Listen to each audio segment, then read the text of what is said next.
नमस्कार, सी न्यूज़ भारत में आप सभी का स्वागत है। यूपी बुलेटिन में इस यूपी बुलेटिन में हम सबसे पहले बात करेंगे जौनपुर जिले की, जहां एक युवक ने अपनी मां और भाई की प्रताड़ना से तंग आकर आत्महत्या कर ली। आगे बात करेंगे मिर्जापुर की, जहां के सन ड्रीम स्कूल में क्रिसमस डे पर छात्र छात्राओं द्वारा आर्ट क्राफ्ट और विज्ञान प्रदर्शनी आयोजित की गई। साथ ही बात करेंगे प्रयागराज की, जहां जीवनदीप हॉस्पिटल के संचालक डॉक्टर गुलाम मुस्तफा द्वारा गरीब असहाय लोगों को कंबल वितरण किया गया। इन तमाम खबरों पर करेंगे विस्तार से चर्चा। 25 दिसंबर को जनपद फिरोजाबाद के कस्बा मक्खनपुर में श्रद्धेय अटल बिहारी वाजपेयी का जन शताब्दी समारोह का किया गया आयोजन। इस आयोजन को लेकर बाईपास थाने के सामने से होते हुए अटल पार्क में हुआ समाप्त कार्यक्रम। वहीं कार्यक्रम का शुभारंभ किसान मोर्चा राष्ट्रीय कार्यकारिणी सदस्य डॉक्टर राम कैलाश यादव की अध्यक्षता में किया गया। इस शुभ अवसर पर नगर पालिका चेयरमैन गीता देवी दिवाकर, प्रतिनिधि दिलीप लोधी, अनार सिंह, पारुल मोहन, सभासद जयसम लोधी, उमाकांत गुप्ता, श्याम बिहारी गुप्ता और बड़े पैमाने पर बीजेपी पार्टी के कार्यकर्ता मौजूद रहे। इस कार्यक्रम को बुलंदियों तक ले जाने के लिए जन शताब्दी समारोह में मौजूद भाजपा पार्टी के कार्यकर्ताओं के द्वारा मौजूद लोगों के बीच में अटल बिहारी वाजपेयी को लेकर अपने अपने विचार विमर्श किए गए। वहीं पर मौजूद डॉक्टर राम कैलाश के द्वारा श्रद्धेय अटल बिहारी वाजपेयी के विचार, जीवन शैली के बारे में विस्तार से जानकारी दी गई। पार्टी का विस्तार हुआ और उसके बाद 1996 में पंडित अटल बिहारी वाजपेयी जी पहली बार प्रधानमंत्री बने, दूसरी बार 1998 में। लेकिन 13 दिन के बाद ही वो ईमानदारी से सरकार चलाना चाहते थे, लेकिन एक वोट के कारण ही सरकार गिर गई। उसके बाद 99 से लेकर के 2004 तक वो तीसरी बार प्रधानमंत्री रहे।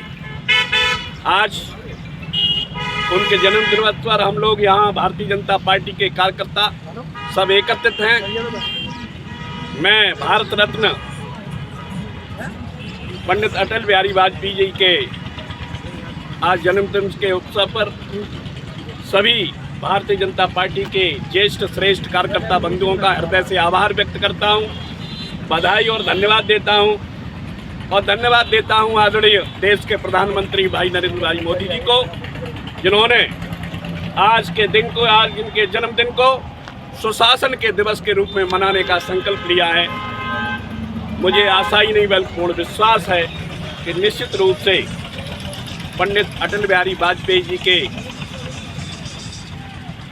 कदमों पर, उनके पद चिन्हों पर माननीय नरेंद्र भाई मोदी जी चल रहे हैं। और निश्चित रूप से एक दिन वो आने वाला है कि भारत विश्व गुरु बनने वाला है। निश्चित रूप से भारत विश्व गुरु बनेगा।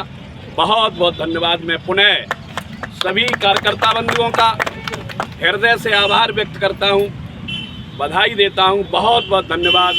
जय हिंद, जय भारत। फिरोजाबाद से सीनियर संवाददाता संदेश कुमार गुप्ता की रिपोर्ट। आधुनिक ज़माने में ई बैंकिंग की सुविधा बहुत आवश्यक हो गई है। अब सहकारी बैंकों को भी उस दिशा में सोचने की आवश्यकता है। नेट बैंकिंग, ई बैंकिंग किस तरह से हम जल्द से जल्द कैसे लागू कर सकते हैं ताकि जो गैप है उसे भरा जा सके।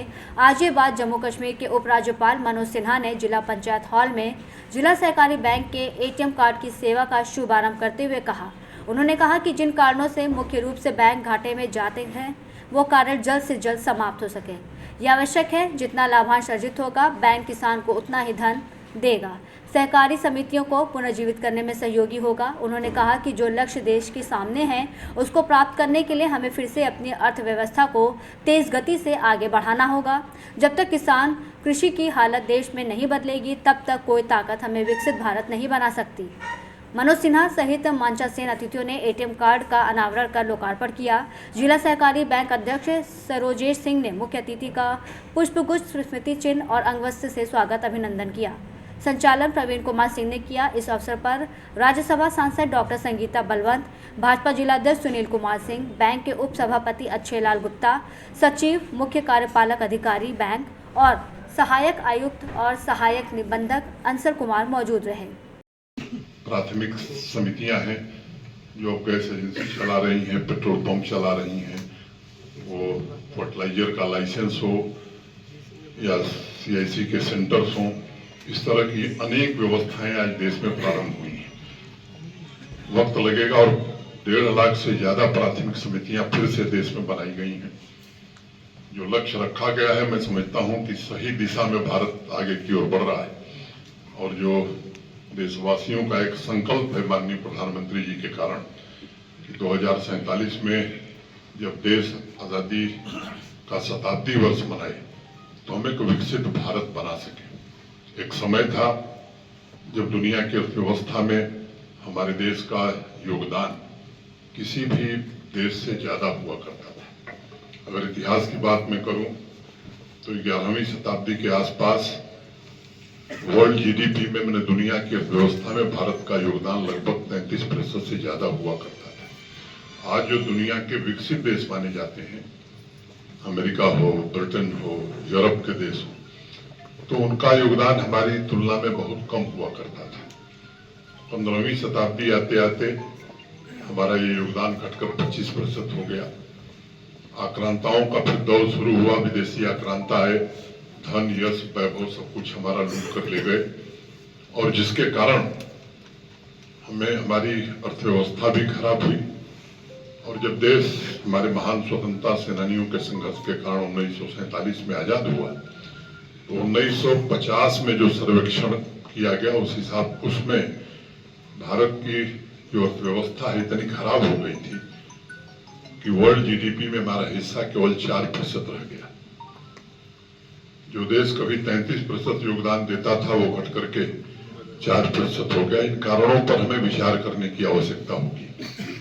जब जब देश में विभाजनकारी शक्तियों ने या आक्रांताओं ने देश को गुलाम बनाया, हम आर्थिक रूप से विपन्न हो गए। इतिहास ने फिर से करवट बदली, चक्र घूमा 2014 में और 2023 में इंटरनेशनल मॉनेटरी फंड, अंतर्राष्ट्रीय मुद्रा कोष ने जो सर्वेक्षण किया है उसके हिसाब से आज भारत का योगदान वर्ल्ड जीडीपी में दुनिया की अर्थव्यवस्था में 15% हो।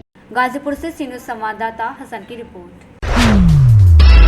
इगलास नगर में महाराजा सूरजमल के 216वें बलिदान दिवस पर आयोजित विशाल जाट सम्मेलन में तमाम वक्ताओं ने महाराजा सूरजमल की वीरता का गुणगान करते हुए कहा कि उन्होंने मुगलों से युद्ध किया लेकिन सभी पराजित नहीं हुए। उनका इतिहास रहा है कि वो हमेशा सभी जातियों को साथ लेकर चलते थे, इसीलिए उनका गौरव और पराक्रम फैलता गया। वहीं जाट समुदाय के लोगों ने आवाज़ उठाई कि इगलास को मिनी छपरौली कहा जाता है। यहाँ पूर्व प्रधानमंत्री चौधरी चरण सिंह की प्रतिमा लगाना जरूरी है। इस मौके पर वक्ताओं ने तोशीगढ़ निवासी चौधरी अमन और पिलकुनिया निवासी चौधरी अरुण द्वारा आयोजित जाट महासम्मेलन की सराहना की। इस मौके पर चौधरी कल्याण सिंह, मनीष चौधरी, प्रधान गजरौट, चौधरी सुरेंद्र सिंह आदि हजारों लोग मौजूद रहे। इगलास से सी न्यूज़ संवाददाता इंद्रजीत प्रेमी की रिपोर्ट। जौनपुर जिले में एक दिल दहला देने वाली घटना सामने आई है, जहां एक युवक ने अपनी मां और भाई की प्रताड़ना से तंग आकर आत्महत्या कर ली। आत्महत्या से पहले युवक ने करीब 7 मिनट का एक वीडियो बनाया जिसमें उसने अपनी मां और भाई को अपनी मौत का जिम्मेदार ठहराया और अपनी पत्नी की सराहना की है। वीडियो में युवक ने कहा कि मां एक भाई का हक छीन कर दूसरे भाई को देना चाहती है। लो, मैं धन दौलत के साथ अपनी जान भी तुम्हें दे देता हूँ। इस बयान ने पूरे इलाके में सनसनी फैला दी है। ये घटना मंगलवार की सुबह जफराबाद थाना क्षेत्र के नगर पंचायत मोहल्ला नासही की है। घटना के बाद युवक का वीडियो सोशल मीडिया पर वायरल हो गया, जिससे लोग स्तब्ध हैं। वीडियो में युवक ने परिवार के भीतर के तनाव और बंटवारे को लेकर अपनी पीड़ा व्यक्त की। वीडियो के सामने आने के बाद स्थानीय लोगों में काफ़ी गुस्सा है और कलयुगी मां के प्रति जमकर नाराजगी जताई जा रही है। पुलिस ने मामले की जांच शुरू कर दी है और घटना के पीछे के पारिवारिक विवाद को गहराई से समझने की कोशिश कर रही है। फिलहाल युवक के इस कदम से पूरा परिवार और क्षेत्र शोक में डूबा हुआ है। जौनपुर से सी न्यूज़ संवाददाता मोहम्मद जावेद की रिपोर्ट। मिर्जापुर अहरौरा नगर के मोहल्ला पट्टी कला स्थित सनड्रीम स्कूल में क्रिसमस डे के अवसर पर स्कूल प्रांगण में छात्र छात्राओं द्वारा आर्ट क्राफ्ट और विज्ञान प्रदर्शनी आयोजित की गई, जिसमें छात्र छात्राओं ने क्षेत्र को कैसे प्रदूषण से मुक्त रखा जाए, water level indicate, rain alarm, home security के साथ साथ बच्चों ने अयोध्या मंदिर, नमो घाट, केदारनाथ धाम का क्राफ्ट के माध्यम से प्रोजेक्ट तैयार कर प्रदर्शनी में अपनी प्रस्तुति दी। विद्यालय के संरक्षक संदीप कुमार ने बताया कि विद्यालय परिवार बच्चों के अंदर छिपी प्रतिभाओं को इन प्रतियोगिताओं के माध्यम से सामने लाने का प्रयास करते हैं। इसमें अभिभावकों को सहयोग देने की आवश्यकता है। प्रदर्शनी में भाग लेने वाले प्रमुख छात्र छात्राओं में आस्था, श्लोक, अवंतिका, मयंक, आंचल, प्रियांशु आदि रहे। क्या नाम है बेटा? My name is Avantika Chaudhary. I read in class 5. My school name is Central School. I live in Aurora, Mirzapur. क्या प्रोजेक्ट बनाई हो आज बेटा तुम? Water fountain. क्या सोच के बनाई हो, क्या क्या इस्तेमाल की हो इस बनाने में? इसे बनाने में हम पत्थर का यूज़ किए, कलरफुल पत्थर और बॉटल्स, और यहाँ पे पंप है, वाटर पंप लगाते हैं। ये वाटर पंप लगाते हैं, इसमें हमारा वाटर, इसमें जब पानी डालेंगे तो हमारा वाटर पाइप इसमें जाएगा, इसमें जाएगा, इसमें गिरेगा। इसे हम ऑफिस में रखने के लिए और घर में डेकोरेशन के लिए बना कर रख सकते हैं।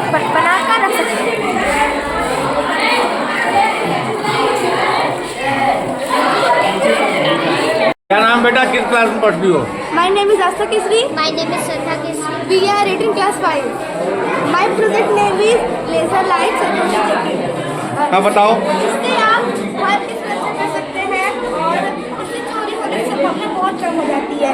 जैसे कि कोई चोर है और वो इसमें घुस रहा है, तो यहाँ लाइट जलेगा। जब सेंसर पैसे जैसे ही लाइट का लगेगा तो यहाँ पे लाइट जलेगा। सेंसर यूज हुआ है चोर को पकड़ने के लिए। सेंसर, बैटरी इधर से भी घुसेगा तो वहाँ पे लाइट जल जाएगा। सेंसर से लाइट जलेगा तो कोई भी चोर एंटर करेगा लाइट जलेगा। क्या नाम है? मेरा नाम मयंक है, क्लास 6 है। मेरे स्कूल का नाम है संड्रीम स्कूल अरोरा मिर्जापुर। क्या बनाए हो बेटा आज विद्यालय में, क्या बनाए हो? मैं राम मंदिर बनाया हूँ। ये राम मंदिर के अयोध्या का नकल उतारते हुए ये बनाया हूँ। मैंने कितना प्रैक्टिस किया है, मैं यहाँ आपके सामने प्रवेश किया हूँ, जो आपके सामने है, आप देख सकते हैं इसको। क्या सोच के बनाए हो बेटा, क्या दिमाग में था कि क्यों राम मंदिर बना दिए? वो राम मंदिर एक जगह से कुछ हो नहीं सकता, पूरे शहर में दिखना चाहिए, सर इसलिए हम भी बनाए हैं। ये बना के हम प्रदर्शित किए हैं, आप देख सकते हैं।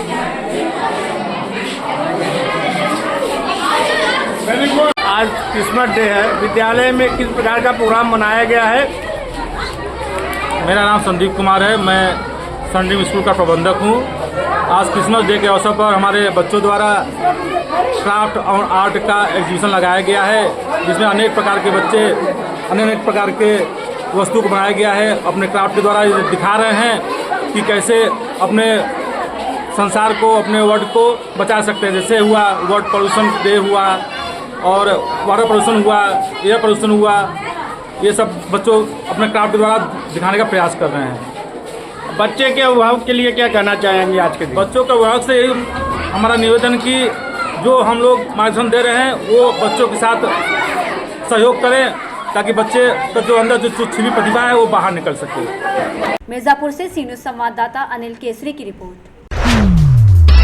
प्रयागराज जिले के औद्योगिक थाना क्षेत्र के रामपुर तिराहे पर स्थित जीवनदीप हॉस्पिटल के संचालक डॉक्टर गुलाम मुस्तफ़ा के द्वारा गरीब असहाय लोगों को कंबल वितरण किया गया। डॉक्टर गुलाम मुस्तफ़ा के नेतृत्व में संगम समाज सेवा समिति के बैनर तले ज़रूरतमंद गरीब असहाय लोगों के लिए कंबल वितरण कार्यक्रम का आयोजन लगातार कई वर्षों से किया जा रहा है। समिति के अध्यक्ष डॉक्टर गुलाम मुस्तफ़ा के द्वारा आज 500 से अधिक ज़रूरतमंद गरीब असहाय परिवार के लोगों को कंबल बांटे गए। डॉक्टर ने कहा कि ठंड का कहर अब धीरे धीरे बढ़ रहा है। ऐसी स्थिति में गरीब असहाय ज़रूरतमंद लोगों को ठंड के दिनों में गर्म कपड़े व्यवस्था कर पाना संभव नहीं होता। ये कंबल वितरण गरीब और असहाय लोगों के लिए राहत ज़रूर साबित होगा। साथ ही उन्होंने कहा कि गरीबों की सेवा ही सच्ची सेवा है। मनुष्य के जीवन की सार्थकता तब है जब वो गरीब और असहायों की सेवा निस्वार्थ भाव से करे। सर्दी के इस मौसम में गरीबों को गर्म कपड़े वितरण करना सच्ची मानव सेवा है। कंबल पाकर ज़रूरतमंदों के चेहरे पर खुशी आ गई थी। इस मौके पर डॉक्टर अफजल, केशव विश्वकर्मा, शहजादुल हक, शुरूक फातिमा, मोहम्मद अकरम समेत तमाम लोग मौजूद रहे। प्रयागराज से सी न्यूज़ संवाददाता मंगला प्रसाद पटेल की रिपोर्ट। भारत के पूर्व प्रधानमंत्री भारत रत्न अटल बिहारी वाजपेयी के जन्म जयंती के 100वीं वर्षगांठ पर आज प्रयागराज जनपद के विभिन्न स्थानों पर पूर्व प्रधानमंत्री अटल बिहारी वाजपेयी जी की जयंती मनाई गई। वहीं करछना थाने पर उनकी प्रतिमा पर माल्यार्पण भी किया गया और उन्हें श्रद्धांजलि दी गई। इस अवसर पर थाना प्रभारी के साथ पुलिस टीम मौजूद रही और पूर्व प्रधानमंत्री अटल बिहारी वाजपेयी जी के बताए हुए आदर्शों पर क्षेत्र की जनता की सेवा का करने का संकल्प लिया।